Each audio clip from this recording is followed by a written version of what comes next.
देख भाई, आज हम पढ़ेगा चैप्टर नंबर पहले 7 स्टार्ट कर ले रहा हूँ, ठीक है। चैप्टर नंबर 7, चैप्टर जो 7 है, चैप्टर का नाम ये होता है प्रत्यावर्ती धारा। मेरी बात पहले समझ लेना, चैप्टर का नाम क्या है? प्रत्यावर्ती धारा। देखो, आपको अगर मैं बात करूं प्रत्यावर्ती धारा होता क्या है, देखो प्रत्यावर्ती धारा तो आप नाम पहली बार सुनोगे, लेकिन इसका इंग्लिश वर्ड आप सुने होंगे alternating current, that is AC धारा। अपनी भाषा में बात करूं एसी और डीसी पढ़े होंगे, 6-7 में भी आया था जब छोटे छोटे थे। तो वही आपका प्रत्यावर्ती धारा है। वापस सुन लो, प्रत्यावर्ती अगर धारा कोई पूछे किसे कहते हैं तो ध्यान देना, प्रत्यावर्ती धारा को हम इंग्लिश में क्या कहते हैं बेटा? Alternating current. अब देखो प्रत्यावर्ती धारा होता क्या है कि वह धारा जिसका मान समय के साथ क्या हो? बदले। देखो जैसे जैसे धारा बढ़ा, मतलब धारा का मान पहले बढ़ा, फिर धारा का मान क्या हुआ? घटा, घट कर क्या हुआ? 0। फिर बढ़ा, लेकिन कौन सी दिशा में बढ़ रहा है? विपरीत दिशा में।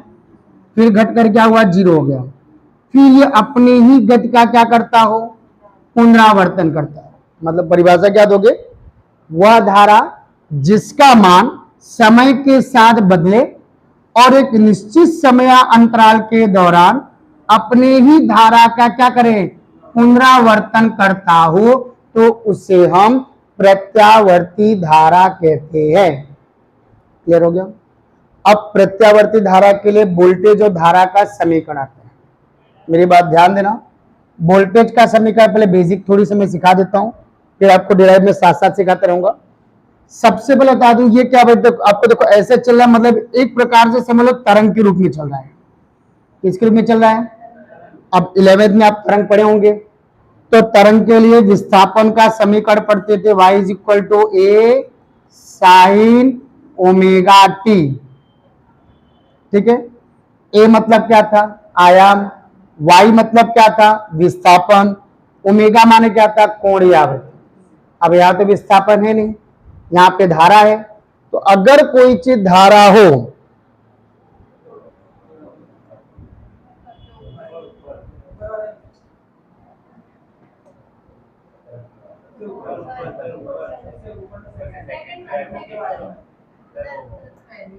गया ये। देखो सबसे पहले ध्यान देना, अगर आपका धारा हो तो धारा के लिए या वोल्टेज के लिए जो समीकरण है वह v = होगा बेटा Vm sin ω t। अब बात आती है आया कहां से? तो देखो y माने क्या था? विस्थापन था। यहाँ पे y माने विस्थापन, यहाँ v माने वोल्टेज। a मतलब क्या था? आयाम माने अधिकतम विस्थापन को आयाम कहते हैं। यहाँ पे Vm माने अधिकतम वोल्टेज, ओमेगा माने कोणीय आवृत्ति और T माने क्या होता है? समय। ओमेगा माने क्या बेटा? कोणीय आवृत्ति और T माने क्या होता है? समय। क्लियर हो गया? कोई प्रॉब्लम? दूसरा, अगर धारा के लिए पूछा जाए समीकरण तो I फॉर्मूला होता है Im sin ω t। ठीक है, अब बात यह आती है इसमें कौन सा प्लस या कुछ। देखो यहां दोनों में कुछ नहीं किया है। मान लो अगर वोल्टेज आगे हो और धारा पीछे हो, वोल्टेज क्या हो? जैसे बोला कि मान लो धारा 90 कला पीछे है, किससे? वोल्टेज से। तो होता क्या है, वोल्टेज में चाहे मैं प्लस करूं या धारा में क्या करूं? माइनस। जो पीछे होगा उसमें माइनस और जो प्लस होगा उसमें क्या करेंगे? क्या करेंगे? जो पीछे होगा उसमें क्या करेंगे? माइनस, और जो आगे होगा उसमें क्या करेंगे? प्लस। जैसे मैंने बोला वोल्टेज आगे है और धारा पीछे, तो मान लिया कि वोल्टेज धारा से 90 कला आगे है। या कला माने कोण, ये कोण है। अगर वोल्टेज आगे है तो इसमें प्लस करो या इसमें क्या करो? माइनस। लेकिन दोनों साथ में मत करना। अगर इसमें प्लस किया तो इसमें कुछ नहीं करेंगे, और अगर इसमें मैंने कुछ नहीं किया तो इसमें क्या करेंगे? हम माइनस। समझ आ गया? दूसरा, कोई भी चीज अगर ऐसे बदल रहा था, देखो समय के साथ मान में क्या हो रहा है? परिवर्तन हो रहा है, और एक निश्चित समय अंतराल के दौरान अपने ही पथ का क्या हो रहा है? पुनरावर्तन हो रहा है, अर्थात समय के साथ बदल रहे हैं। किसी चीज का मान अगर बदलता हो, किसी भी चीज का मान क्या हो? बदलता हो तो बदलेगा तो हमेशा उसका हम औसत मान निकालेंगे। क्या निकालेंगे? औसत मान। अब एक चीज ध्यान देना, कभी भी अगर अपने को साइन या कॉस का अगर औसत मान निकालना हो, साइन या कॉस का क्या निकालना हो? औसत मान निकालना हो एक दोलन के लिए। कितने दोलन के लिए? एक दोलन के लिए अगर अपने को साइन ओमेगा टी का या किसका? कॉस ओमेगा टी का अगर औसत मान निकालना हो तो इसका औसत मान होता है बेटा 0। मैं अभी प्रूव करूंगा, चाहे डिराइव करना डिराइव करके दे दूंगा, फिलहाल डिराइव करने की कोई जरूरत नहीं है क्योंकि आपको डायरेक्ट लिखना है, लेकिन मैं आपको इच्छा हो तो मैं डिराइव करके दे दूंगा, रोना मत। दूसरा, जैसे साइन स्क्वायर ओमेगा टी लूं या कॉस स्क्वायर ओमेगा टी लूं, क्या लूं? साइन स्क्वायर ओमेगा टी या दूसरा क्या लूं? कॉस स्क्वायर ओमेगा टी का अगर मैं औसत मान निकालूं तो कितना होता है बेटा? 1/2। वापस सुन लो, साइन ओमेगा टी हो या क्या हो? कॉस ओमेगा टी हो तो उसका औसत मान कितना होता है? 0। और साइन स्क्वायर ओमेगा टी हो या कॉस स्क्वायर ओमेगा टी हो तो उसका मान होता है 1/2। शायद लर्न कर सकते हो। अगर किसी को बड़ी इंटरेस्ट है इसको सॉल्व करने का तो सॉल्व कर सकते हैं। मैंने कितने दोलन की चर्चा कर रहा हूं? एक दोलन माने कैसा? यहां से चला, यहां पे गया, फिर यहां वापस आया। अच्छा अच्छी बताओ, एक दोलन अगर पूरा करें, कितना पूरा करें? तो यहां तक पहुंचने में कितना समय लगेगा? टी। आधा दोलन की बात करूं तो कितना समय लगेगा? पक्की सी बात है। हमें कितने दोलन की बात कर रहा हूं? एक दोलन के लिए साइन का औसत मान, तो फॉर्मूला होता है 1/t इंटीग्रेशन 0 से t sign omega T into D T. कितने दोलन के लिए? एक दोलन। अगर ये आधा दोलन बोलता हो तो समय कितना हो जाता? तो यहाँ पे बटे में 2 कर देता और यहाँ भी बटे में क्या कर देता? अगर 1/4 बोलता तो t/4। अगर 2 दोलन बोलता तो 2/3। जितना बोलता उतना मैं लिखता चला जाता, कोई तकलीफ नहीं ना। अब मैं कितने दोलन की बात कर रहा हूं? एक दोलन। एक दोलन के लिए औसत मान का फॉर्मूला होता है 1/t इंटीग्रेशन 0 से t sign omega T into D T. अब देखो मैथ्स वाला फॉर्मूला पर है, बायो वाले बच्चे जानो, कई बार आ चुका है। 1/t साइन का जब भी और समाकलन करते हो तो माइनस कॉस होता है और टी के साथ जो गुणे में होता है वो हमेशा कहाँ जाता है? बटे में आ जाएगा। क्लियर? वापस सुनिए, मैंने क्या बोला? साइन का समाकलन होता है माइनस कॉस, टी के साथ जो गुणे में होता है वो ऑलवेज कहाँ जाता है? बटे में ही आता है। कहाँ आता है? बटे में। लिमिट कितना होगा? 0 से t। कोई तकलीफ? ये ओमेगा मैं बाहर ले सकता हूं, तो 1 में t ओमेगा ब्रैकेट में minus cos omega T limit 0 से t। एक बार कौन सी लिमिट रख सकते हो? और एक बार तो cos omega capital T minus minus plus cos omega 0। ये पूरा फैक्टर के, ये 0 का गुणा करो, पूरा फैक्टर क्या हो जाएगा? 1/t। ओमेगा बराबर याद है 2π/t होता था, होता नहीं होता था? Minus cos omega T, cos omega को क्या लिख सकता हूं? 2π/t into T. कोई प्रॉब्लम? माइनस प्लस कॉस कितना हो जाएगा? टी से टी क्या हो जाएगा? कट गया। तो अपने पास क्या है बेटा? यहाँ पे 1/2π ना, ब्रैकेट में cos 2π प्लस cos 0। आप लोग पढ़े हो 1/2π, cos 2π का मान होता है 1 और cos 0 का मान भी क्या होता है? 1। 1 से 1 तो पूरा फैक्टर क्या हुआ? आ गया नहीं आ गया? इसलिए हमने बोला एक दोलन के लिए अगर साइन हो या कॉस, उसका अगर औसत मान निकालना हो तो उसका औसत मान कितना होता है? 1 में सॉरी औसत मान क्या होता है? 0।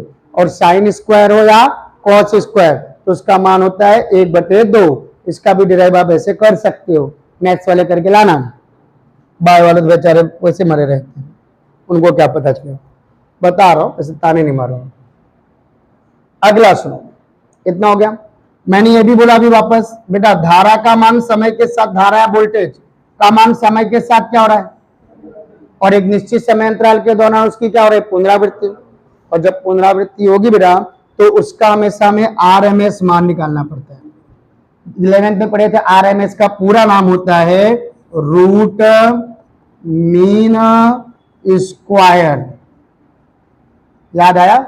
मतलब हिंदी में बात करूं तो उल्टा, वर्ग माध्य मूल मान।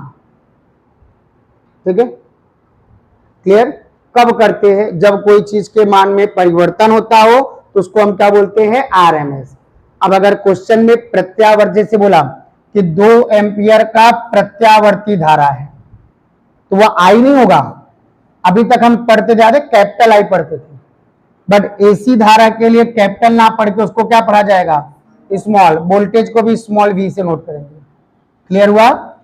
अब एक चीज देखो, जो ये धारा या बोला 220 वोल्ट एसी स्रोत के साथ जोड़ा गया है, इसको पता ये वोल्टेज वी नहीं है, इसको पढ़ा जाएगा वी आरएमएस, और इसको क्या पढ़ा जाएगा, आई आरएमएस। याद रखना, क्लियर? इसको क्या पढ़ा जाएगा, वी आरएमएस, और ऊपर वाले को क्या पढ़ा जाएगा, आई आरएमएस। समझ में आ गया? क्लियर? अब आई आरएमएस का मान पहले समझो। जैसे अगर कोई पूछे कि आई आरएमएस का मान बताओ, किसका मान, आई आरएमएस का। पहले मैं बेसिक बता दे रहा हूं। आई आरएमएस मतलब धारा का पहले क्या करना है, वर्ग करना है। वर्ग करने के बाद क्या करना है, माध्य निकाला। माध्य निकालने के बाद क्या करना है, रूट।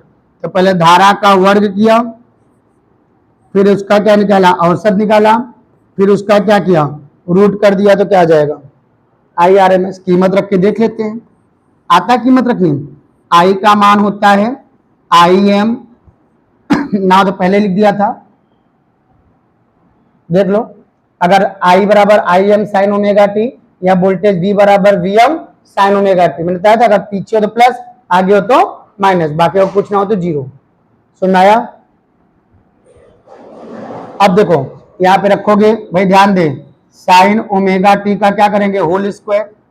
जब भी स्क्वायर करेंगे बेटा तो इसको तोड़ेंगे, तो आई स्क्वायर एम, यहां क्या आएगा, साइन स्क्वायर ओमेगा टी का औसत मान। तो आई एम अधिकतम मान है, अधिकतम का कभी औसत नहीं होता। अब ये बाहर आएंगे तो बाहर आएगा तो क्या लिख सकते हैं इसको, आई एम रूट में आ गया sine square omega T.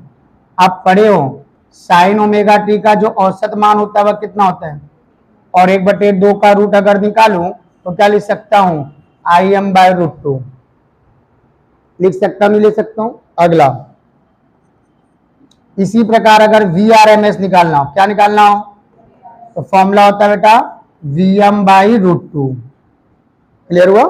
I R M S बराबर क्या फॉर्मूला होता है, आई एम बाई 2। ये पता चला कैसे आया, अभी बैक ही कराया था। साइन स्क्वायर ओमेगा टी का अगर औसत मान निकालूं तो कितना होता है, 1/2। समझ में आ गया? कोई प्रॉब्लम? अगला समझो। आज मैं केवल एक ही थ्योरी कराऊंगा, उसके पहले बेसिक करा दे रहा हूं। इतना समझ में आ गया? अगली चीज सुनो, अपने को इस चैप्टर में पूरा आपको 3 चैप्टर का यूज होगा। चैप्टर नंबर 2, चैप्टर नंबर 3 और चैप्टर नंबर 6। ठीक है, कौन कौन सा नाम यूज करेंगे? चैप्टर नंबर 3 से हम किसका यूज करेंगे बेटा, प्रतिरोध का। किसका यूज करेंगे, प्रतिरोध का। ठीक है, चैप्टर नंबर 2 से यूज करेंगे बेटा हम कैपेसिटर का। किसका यूज करेंगे, कैपेसिटर का। और तीसरा हम यूज करेंगे बेटा कौन सा, इंडक्टर का। कौन सा, इंडक्टर नाम पहला सुनोगे, स्वप्रेरकत्व बोलते हैं। कैपेसिटर को सी से नोट करते हैं और प्रतिरोध को किस नोट करते हैं, आर से। क्लियर? पहले तो सबका पहले सिंबल कैसे, जो चैप्टर नंबर 3 याद है, प्रतिरोध हम कहां पढ़े थे, चैप्टर नंबर 3 में। कैपेसिटर कहां पढ़े थे, चैप्टर नंबर 2 में। और ये कहां पढ़े थे, चैप्टर नंबर 6 में। तीनों का हम यूज करेंगे। अब बात आती है प्रतिरोध का, पहले सिंबल समझो। प्रतिरोध आपका ऐसे बनता है, ये प्रतिरोध का सिंबल है, पढ़े हो ना। प्रतिरोध में क्या पाया जाता है बेटा, आर से दर्शा। अच्छी चीज हो, प्रतिरोध में अगर धारा बहेगा तो इनके सिरों के बीच क्या उत्पन्न होगा, वोल्टेज। तो वोल्टेज को हम क्या बोलते थे, वी बोलते थे। क्या बोलते थे, वी बोलते थे ना। यहाँ पे वी ना लेके उसको क्या माना जाएगा, वी आर, मतलब वही वोल्टेज ही है प्रतिरोध का। लेकिन पहले वहां पे क्या करते थे, वी यहां भी लेते थे, वी यहां भी लेते थे, वी वहां पे, क्योंकि अलग अलग पढ़ते थे। यहाँ तीनों को क्या करना है, तो कंफ्यूजन और किसका कौन वोल्टेज है। तो अगर इंडक्टर प्रतिरोध की बात करो तो वहां वोल्टेज किससे दर्शाएंगे, वी आर से। और वी आर बराबर आपका फॉर्मूला होता है बेटा आई आर। क्या फॉर्मूला होता है, क्या फॉर्मूला होता है बेटा, आई आर। क्लियर हुआ।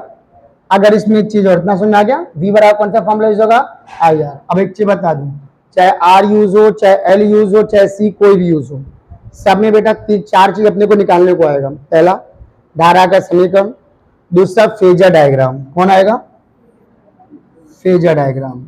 फेजर डायग्राम में दो चीज होता है, इस पे हमेशा वास्तविक मान लेते हैं और इस पे आभासी मान लिया जाता है।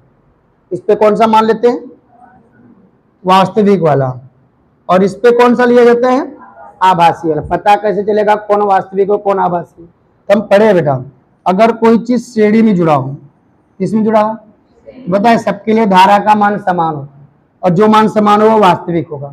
और अगर कोई चीज समांतर क्रम में जुड़ा हो तो उसके लिए क्या समान होता है, वोल्टेज। तो यहाँ पे वोल्टेज हो जाएगा। क्लियर हुआ। अब एक चीज और, लेकिन आपको लकी हो आप लोग, आपको केवल श्रेणी वाला पढ़ना है, समांतर वाला पढ़ना ही नहीं। ठीक है, मैंने ऑलवेज इस पे क्या लिया जाएगा, धारा, और इस पे क्या लेंगे, वोल्टेज। अब एक चीज और, अगर धारा और वोल्टेज दोनों समान कला में, समान क्या, तो कौन से कला में, तो जिधर धारा उधर ही प्रतिरोध। क्लियर, या वोल्टेज दोनों समान कला में ना, तो जिधर धारा लेंगे उधर ही क्या लेंगे, वोल्टेज। अगर मैं बोलता वोल्टेज 90 कला आगे है तो धारा यहाँ, तो वोल्टेज कहाँ भागता। अगर यहाँ पे वोल्टेज हो जाता धारा कहाँ जाता, क्योंकि हमने बोला ना वोल्टेज 90 कला आगे है तो धारा 90 कला क्या होगा, पीछे। इंडक्टर की अगर मैं बात करूँ, थोड़ा थोड़ा बेसिक चला रहा हूँ, साथ में चलाऊंगा साथ में, ठीक है ना।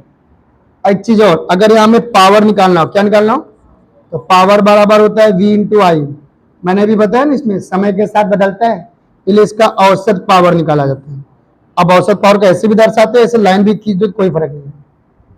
ठीक है, कैपेसिटर में आ जाओ। कैपेसिटर का सिंबल ये है, ठीक है। और कैपेसिटर के बीच उत्पन्न वोल्टेज अगर निकालू तो VC बराबर होगा Q बाई सी। अभी आया कहां से, तो हम पढ़े थे सेकेंड चैप्टर में, C is equal to Q by V। तो V इज इक्वल टू क्या होगा, अब थोड़ा वोल्टेज अलग दिखना चाहिए, इसलिए यहाँ पे VC लिखा है, बाकी उससे कोई मतलब नहीं है। क्लियर हो गया। इसमें भी आपको क्या बनाना है, फेजर डायग्राम बनाना है। आपको भी बता देता हूं, कैपेसिटर में हमेशा ध्यान देना, वोल्टेज पीछे होता है और धारा कहां होता है, आगे। कितना कला आगे होता है, 90 कला, इसलिए धारा यहां चला गया, वोल्टेज यहां। और ये उल्टा कर दो, ऐसे बना सकता था, अगर वोल्टेज यहां लिया, धारा कहां भागेगा, 90 कला आगे, मानो ऊपर ही जाएगा ना, ये यहां था तो इसका ऊपर यहाँ है। अगर वोल्टेज यहां भागा तो इसका ऊपर कहां होगा। ठीक है, इसमें आ जाओ इंडक्टर में। इंडक्टर का सिंबल ये है, इनके सिरों के बीच अगर वोल्टेज पूछा जाए, इनके सिरों के बीच क्या पूछा जाए, वोल्टेज VL बराबर आपका फॉर्मूला होता है L DI अपॉन DT। बोलोगे ये कहां से आया, तो अपने पढ़े थे चैप्टर 6 में, अपसिलन बराबर minus L DI upon DT। ये प्रेरित ईएमएफ था ना। अब प्रेरित ईएमएफ भी एक प्रकार का क्या है, वोल्टेज ही है। चालू है,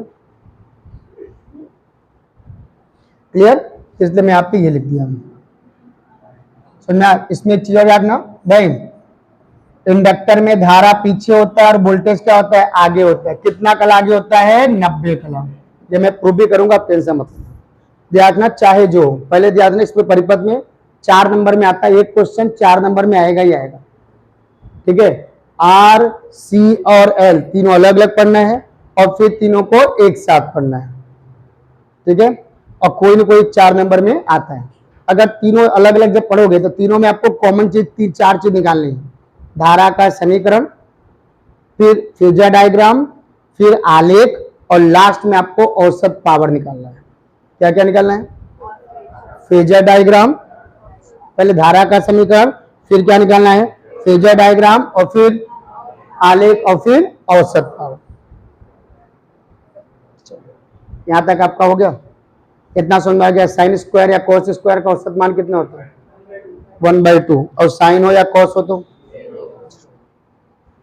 अब आ जाओ, पहला टॉपिक पढ़ना है।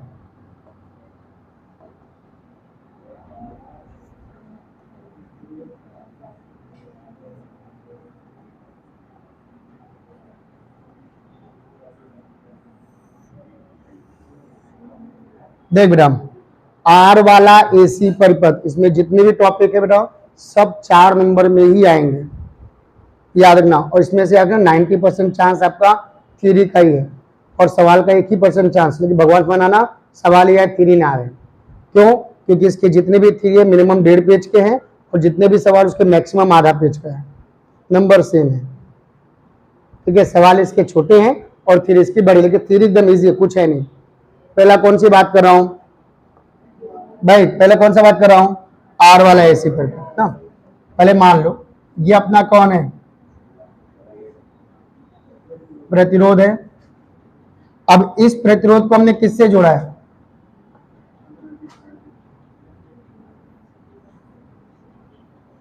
किससे जोड़ दिया, एसी स्रोत से जोड़ दिया। किससे जोड़ा बेटा, ये एसी स्रोत का सिंबल है।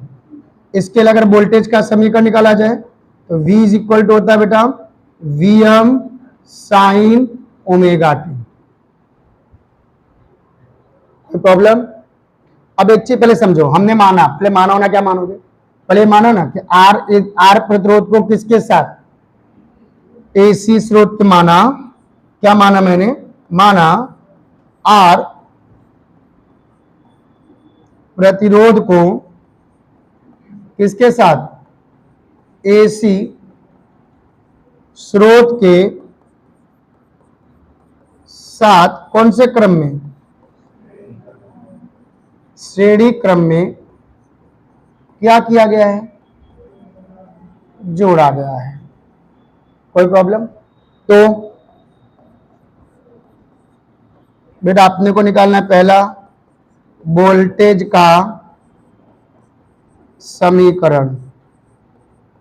ठीक है, किसका समीकरण, तो वोल्टेज का समीकरण तो फिक्स है, क्या है, V बराबर Vm साइन ओमेगा टी। समीकरण कितना मान लिया, कोई प्रॉब्लम नहीं ना। अब मान लो इसमें हमने कितना धारा प्रवाहित किया, कितना धारा प्रवाहित किया भैया, जब आई धारा प्रवाहित करोगे तो इनके बीच क्या उत्पन्न होगा, विभवांतर। अब बताओ यहां से यहां तक जो वोल्टेज उत्पन्न होगा वह कौन लेंगे, VR ना। मान लिया कि माना परिपथ में कितनी धारा प्रवाहित हो रही है, आई जितना विद्युत धारा प्रवाहित होता है, तो प्रतिरोध में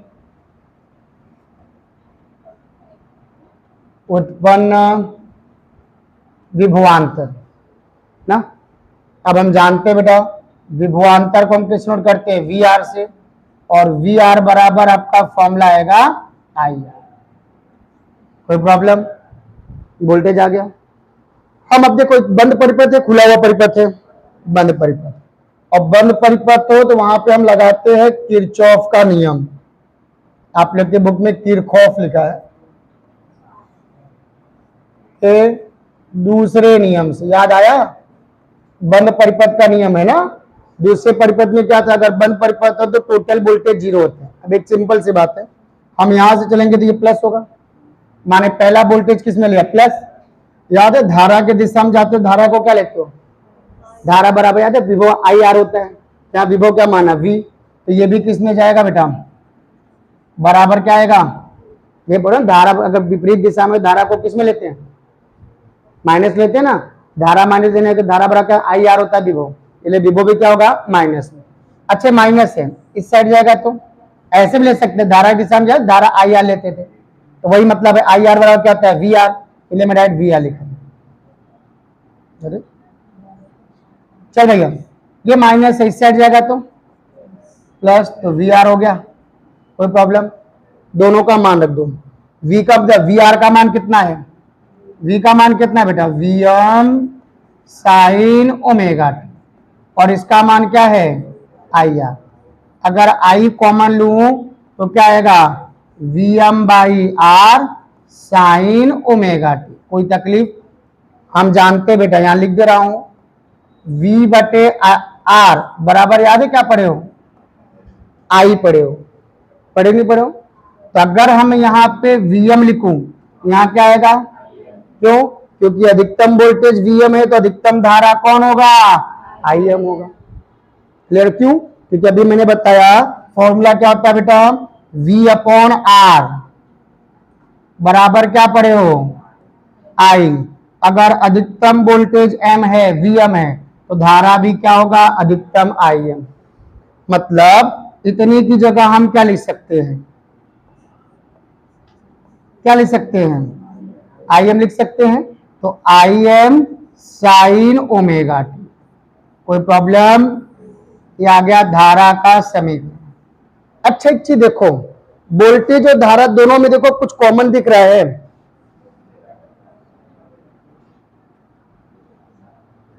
धारा का समीकरण क्या हो जाएगा I बराबर Im साइन ओमेगा टी।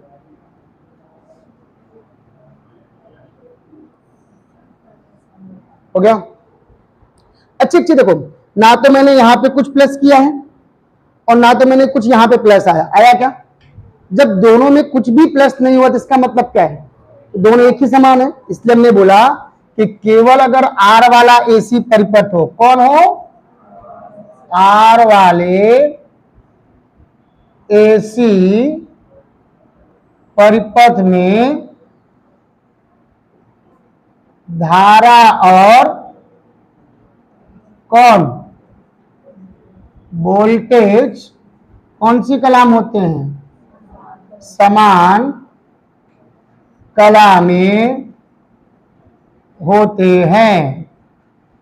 कोई तकलीफ, अब बेटा जब समान कला में तो फेजर डायग्राम बनाना पड़ेगा, क्या बनाना पड़ेगा फेजर डायग्राम। अब फेजर डायग्राम कैसे बनाते हो, तो हमने बताया था ऐसे ग्राफ बनाएंगे, दो मान होता है, एक धारा और एक वोल्टेज। हमने देखो दोनों में क्या है ओमेगा टी कला है, तो मान लो यहां पे ऐसे धारा लिया, क्या लिया, तो जहां पे धारा होगा वहीं पे क्या होगा वोल्टेज भी होगा, होगा कि नहीं होगा, कितने कोण पर है ये ओमेगा टी। ये बन गया आलेख, कौन सा फेजर डायग्राम। अगर यही पूछा जाए क्या निकालना अपने को, आलेख, क्या निकालना हो तो आलेख ध्यान दो कैसे ना भैया, क्या बनाना है आलेख। तो देखो मान लो ये वोल्टेज का आलेख है ना, दोनों कौन सी कला में है समान कला, मतलब धारा का मान अगर बढ़ेगा तो वोल्टेज का मान भी बढ़ेगा, धारा घटेगा तो वोल्टेज घटेगा, माने दोनों के कला में कोई अंतर नहीं। इसका मतलब है दूसरा जब भी हम ग्राफ बनाएंगे तो दूसरा ग्राफ आपका ऐसा आएगा,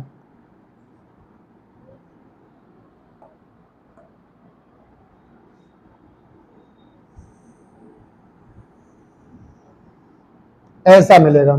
मान लो कि ये आपका वोल्टेज हो गया, कौन हो गया वोल्टेज, तो ये वाला कौन होगा धारा हो जाएगा, कौन हो जाएगा बेटा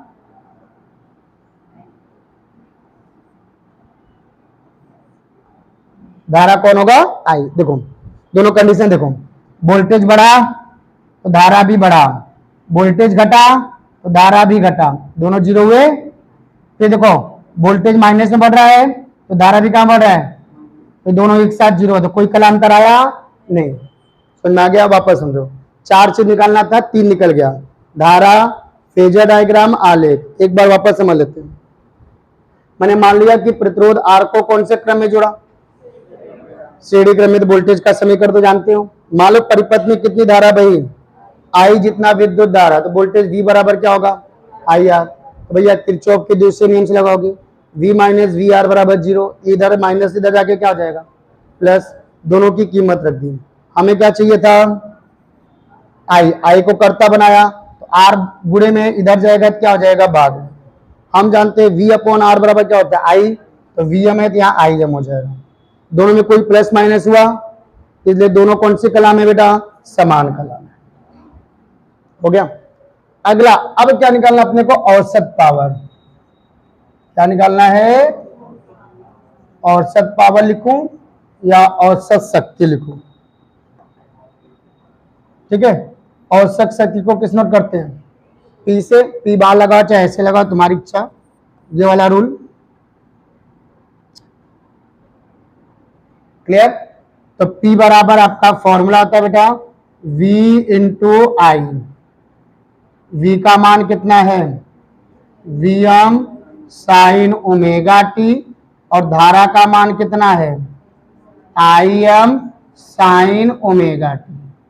अभी मैंने डिराइव किया था पीछे, वोल्टेज का समीकरण ये, धारा का समीकरण ये, क्लियर। आगे देखो, Vm इंटू आई एम ऐसे लिख सकता हूं, Vm इंटू आई एम, साइन इंटू साइन क्या हो जाएगा, साइन स्क्वायर ओमेगा टी। कोई प्रॉब्लम नहीं ना, ओके। अब देखो ये कौन है, अधिकतम वोल्टेज अधिकतम धारा, ये तो वही का वही रहेगा, यही आ जाएगा, इनसे कोई लेना देना नहीं है। हो गया। साइन का बदलेगा तो साइन स्क्वायर ओमेगा टी, जिसका मान फिक्स होता है उसका औसत मान नहीं आता। वोल्टेज अधिकतम वोल्टेज माने Vm फिक्स है, अधिकतम धारा माने Im फिक्स है। हम जानते हैं, आपको अभी बताया, क्या बताया तभी, कि साइन स्क्वायर का औसत मान निकालूं तो कितना होता है 1/2। अगर यही मान यहां रखूं तो Vm इंटू IM इंटू 1/2, इसको ऐसे लिखा जा सकता है क्या, Vm by √2 and into IM by √2, क्योंकि दो को मैंने तोड़ दिया √2। अब भी मैंने आपको बताया था पीछे बैक में, स्टार्टिंग में किया था, देख सकते हो।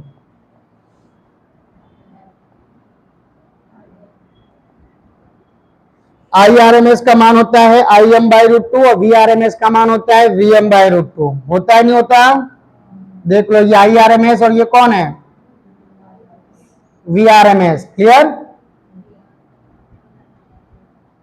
तो देखो हम क्या लिख सकते हैं, VM बाई √2 बराबर क्या लिख सकते हैं बेटा,